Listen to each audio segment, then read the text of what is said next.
Hello students, welcome to Punarnava study. তো একটা খুব ছোট্ট একটা ট্রিক্স নিয়ে এসেছি তোমাদের জন্য।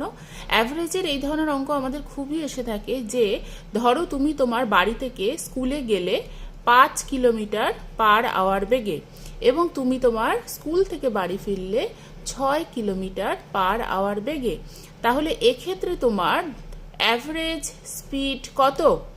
যদি এই ধরনের অঙ্ক দেয় এবং যেখানে ডিস্টেন্স দুবারই সমান, অর্থাৎ বাড়ি থেকে স্কুল এবং স্কুল থেকে বাড়ি, ধরে নাও প্রথমবার গিয়েছিলে তুমি কিলোমিটার পার আওয়ার বেগে, দ্বিতীয়বার গিয়েছো কিলোমিটার পার আওয়ার বেগে, তাহলে তার ফর্মুলা হবে 2ab/a+b। অর্থাৎ এখানে সলভ করলে হবে 2×5×6/5+6। এটাকে সলভ করবে, যা উত্তর হবে সেটাই কিন্তু উত্তর। ওকে, চলো আসছে আবার নতুন ভিডিও নিয়ে।